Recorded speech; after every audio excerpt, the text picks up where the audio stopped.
đây cho con quả này. Đó. Lại gọi ca trước nhá.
Thưa mẹ đấy. Luôn nhá. Mẹ hỏi này. À, ca hả? Thế là con gọi là ca không chơi với con này. Hả? Ca ham chơi mà. Ca không chơi với con để con buồn nó khóc hả? Ca đi đây này xem nào. Ca, đi xem đây ạ. Ca, đi đây. Đi đây. Đi đây. Con ở đây con chơi với em chứ. Em không có ai chơi, em buồn em cười, em cười thân em khóc này. Ở đây chơi nhá, để mẹ lấy xe để hai đứa ngồi chơi xe nhá.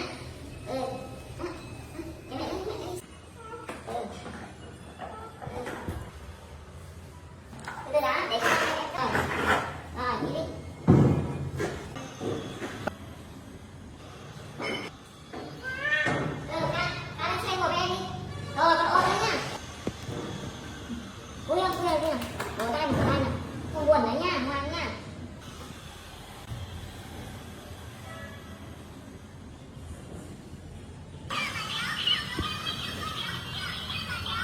Con xe ở đây nào.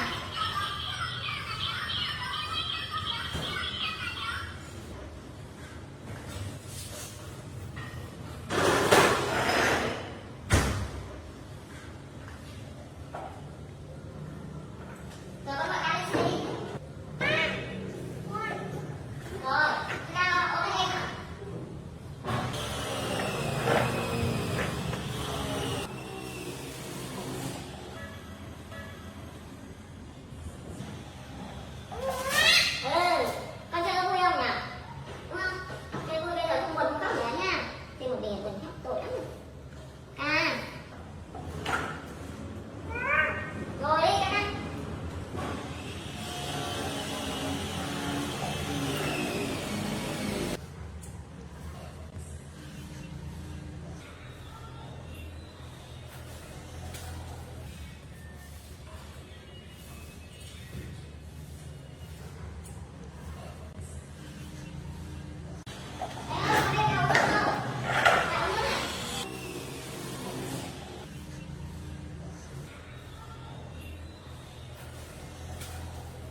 Trong cốc có gì nhỉ?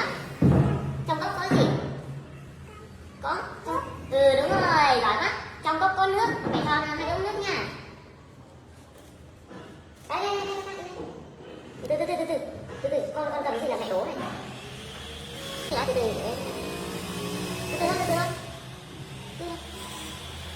Từ từ nhá.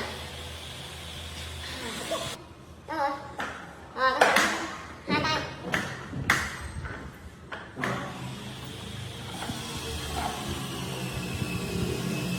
Từ từ nha. Rồi, con có cái chân đi. Con nhấc cái chân đi nha. Nhấc cái chân đi này. Mẹ đánh nào. Mẹ đánh cho. Ca ôm đây này. Rồi. Rồi, nhấc tay đây. Rồi. Thôi mẹ đi nào. Má. Này bé đánh. Đánh. Cây à? Cây chuối à? Cây chuối à? Ca. Chuối à? Chuối. Cây chuối. Ơi. Tầm à? Hả? Tầm à?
Yến thì sao?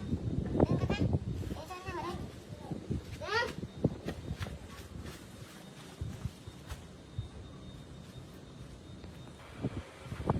Ô. Ca ca sợ hay sao à? Năm cái số đến nữa thôi. Ở đây là cái thằng mẹ đến đón nha. Ừ. Ở đây thôi. Đây là tí mẹ đến đón. Ở đây. Ở đây là tí mẹ đến đón nha.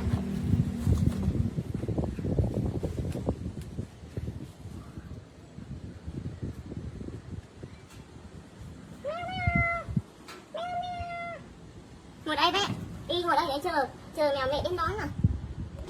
Ta đi lại chơi đi để tí nữa mèo mẹ đến đón con với cả ta nữa á. Cứ ở đây làm sao mà mèo mẹ đến đón được. Bé đó nó đang kêu đó là gọi em tí nữa mẹ đến đón á. Kệ đi bé rồi.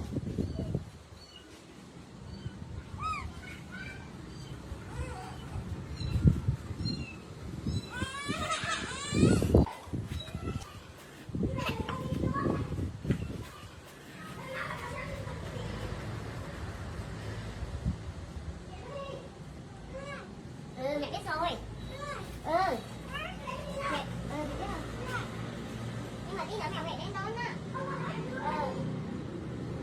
Tí nữa mẹ đến đón hả? Đi vào đây xem.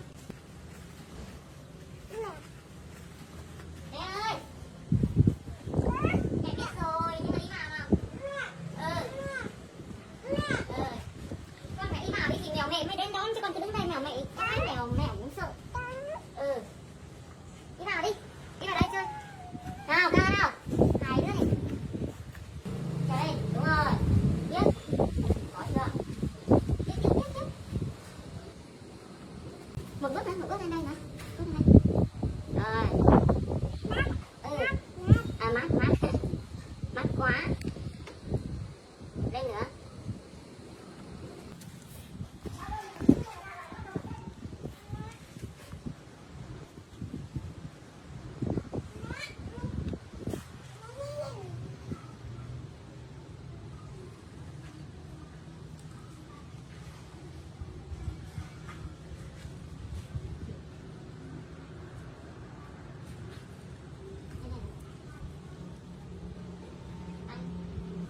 Giỏi nha. Ồ, tiếp. Wow, em trèo giỏi thế. Ơ, con mèo kìa kìa. À, con mèo nó chạy ở trong đó ra đây em chơi kìa. Đó. Con nào con mèo sợ nó chạy rồi.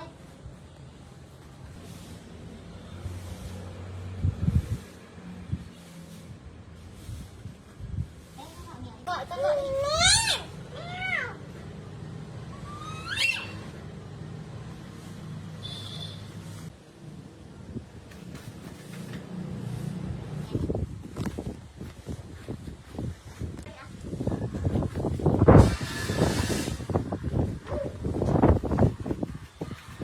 Đây này hỏi này. Con có thích mèo không? Này, mình đợi mãi mà chẳng thấy mèo về đâu. Hay là để mẹ lấy thùng giấy mình rồi mình bỏ vào thùng giấy xem. Con xuống khỏi cổng cho mèo nhá. Nhá. Hai đứa đứng ở đây để mẹ xuống mẹ lấy thùng giấy cho em nhá. Ừ, mẹ cứ lấy cái thùng giấy mẹ. Ơi. Đây, mẹ mang thùng lên này. Hỏi con biết bố Ngọc có cho nuôi không nữa?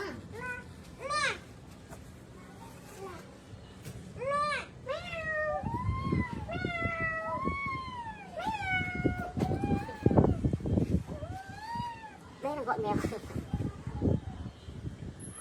Con gọi mèo ra đi để mẹ bó vào thùng nào. Dạ.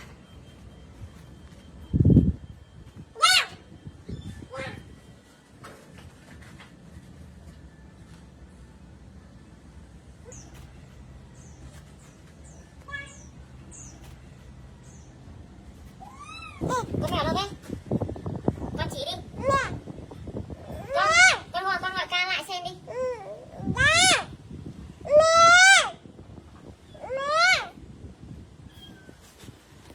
Gọi ca lại xem nhanh lên.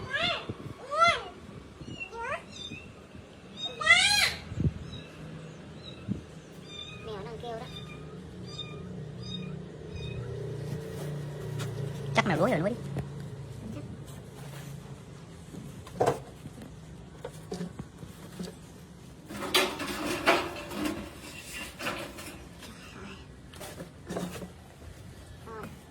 Yên ra ca.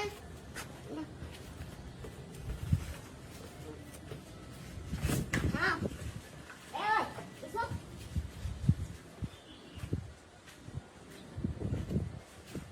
Đùn. Này, ra. Đây để mẹ bắt bỏ thùng nào. Này. Ngã này.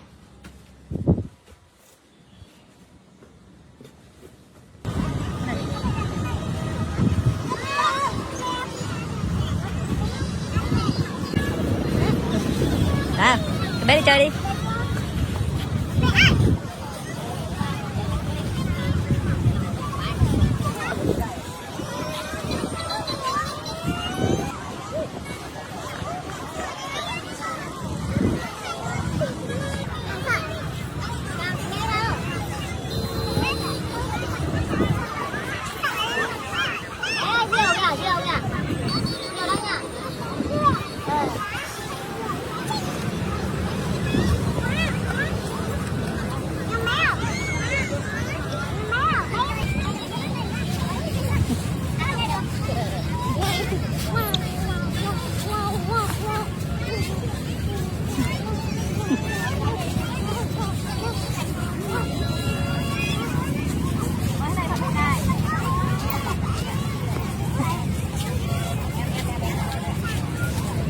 Đi cặp thôi.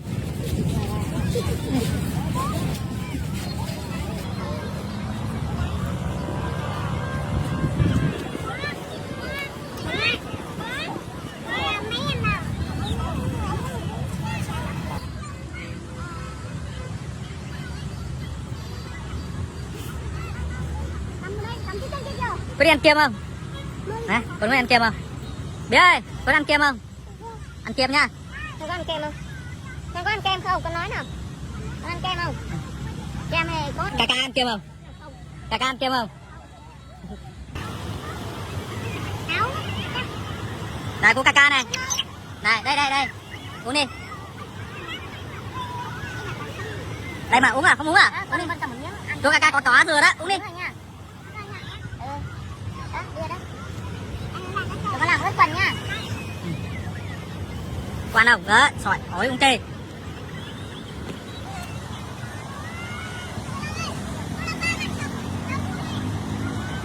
Cho ăn miếng. Cho ra miếng.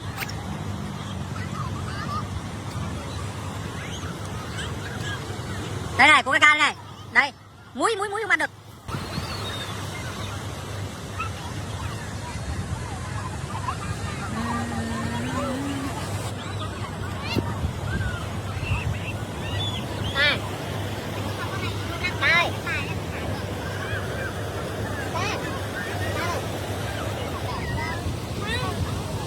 Không ăn.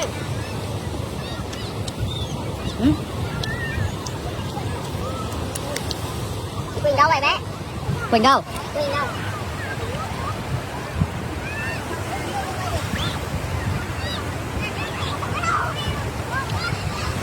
Uống đi. Rồi. Quỳnh ơi. Theo ướt quần á.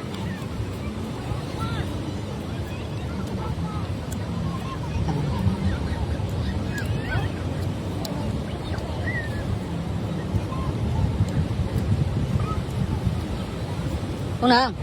Này.